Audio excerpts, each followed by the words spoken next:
तस्वीर दिखाते हैं जो हमास के आतंकियों की बर्बरता की कहानी आपको आराम से समझा देगा। देखिए ये तस्वीर जो आप देख रहे हैं मेरे साथ ये तस्वीर जो देख रहे हैं, ये दरअसल ह्यूमन शील्ड जो बनाने का तरीका है हमास के आतंकियों का, उसकी जानकारी देती है तस्वीर। क्योंकि ये बच्चों का एक स्विमिंग पूल है, ये प्लेग्राउंड को, स्विमिंग पूल को, उसके नीचे कमांड सेंटर्स बनाकर अपने ही शहर के लोगों की जान, अपने ही देश के लोगों की जान हथेली पर रख देते हैं। इन्हें उनकी जान की फिक्र नहीं है, बस इनका कमांड सेंटर चलना चाहिए, इनका आतंक का अड्डा चलना चाहिए। और ऐसे ही अड्डे को ध्वस्त कर दिया आईडीएफ ने।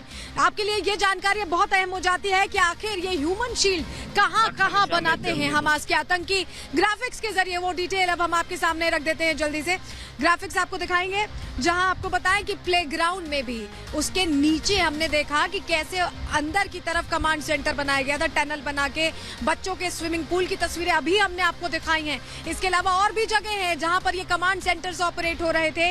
अस्पताल को इन्होंने नहीं छोड़ा, यहाँ तक कि एम्बुलेंस का भी इस्तेमाल इन्होंने अपने आतंकी मंसूबों के लिए किया है, टेरर के लिए किया है, जो कि लोगों की सहायता के लिए होती है। रिफ्यूजी कैंप्स जो है जहां पर लोग शरण ले रहे थे, वहां भी इन्होंने अपने आतंकी अड्डे कमांड सेंटर्स चलाए हैं। इसके अलावा रिहायशी कॉलोनी, जिसको बार बार आईडीएफ कह रही है, इजरायली जो प्रशासन है वो कह रहा है कि रिहायशी इलाकों को, रिहायशी कॉलोनी को अपना अड्डा ना बनाए, वहां भर भी ये वैसे ही अपने अड्डे चला रहे हैं। स्कूल कॉलेजेस को भी ये नहीं छोड़ना है। और चलिए अब एक तस्वीर आपके लिए देखना बहुत जरूरी है। एक और हमास के आतंकी आज लोगों को ह्यूमन शील्ड की तरह इस्तेमाल कर रहे हैं, वहीं इजरायली डिफेंस फोर्स मौका दे रही है लोगों को वहां से सुरक्षित निकलने का। जब हम आपको बता रहे हैं कि गाजा 2 टुकड़ों में बंट चुका है, तो आप तस्वीर देखिए, ये ड्रोन विजुअल्स हैं, टॉप एंगल के विजुअल्स हैं, जहां पर यहाँ पर इजरायली सेना लगातार निगरानी भी कर रही है और ये लोग दक्षिणी गाजा जा रहे हैं, अपनी जान बचाकर दक्षिणी गाजा जा रहे हैं। लेकिन हमने देखा कैसे आतंकियों ने हमास के अड्डे बनाए हुए हैं अलग अलग जगहों पर। और 7 अक्टूबर का वो दिन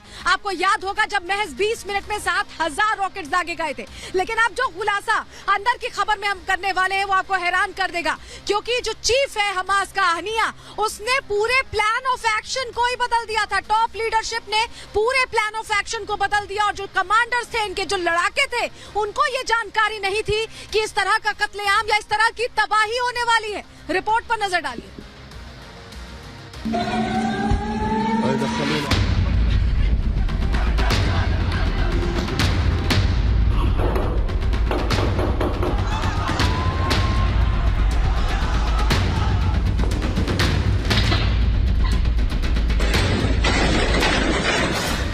हमास कमांडर का बड़ा खुलासा,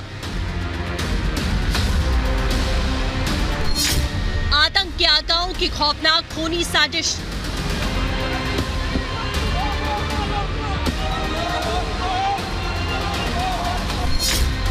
ऐन वक्त पर बदला प्लान, इजराइल में कत्लेआम।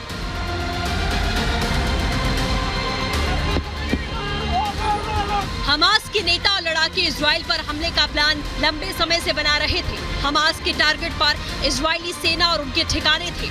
हमास लड़ाकों को इजराइल में घुसपैठ करके आईडीएफ के सैनिकों को बंदी बनाना था।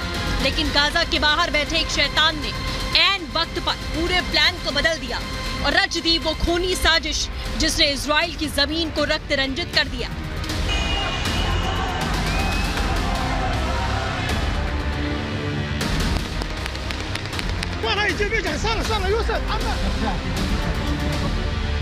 दरअसल हमास का एक टॉप मिलिट्री कमांडर अपने पॉलिटिकल लीडर्स पर भड़का हुआ है और वो पॉलिटिकल लीडर कोई और नहीं बल्कि कतर में बैठा इस्माइल हानिये है, जिसने इजराइल पर हमले में कुछ घंटे पहले पूरे प्लान को बदलकर एक सैन्य कार्रवाई को आतंकी हमले में बदल दिया। और इसी के साथ अंदर की खबर में आज के लिए इतना ही। कल फिर हाजिर होंगे इजराइल से सीधे आपको ग्राउंड रिपोर्ट देने के लिए। हर तस्वीर आपको रिपब्लिक भारत पर युद्ध क्षेत्र से सीधे दिखाएंगे। फिलहाल आज के लिए दीजिए इजाजत, नमस्कार।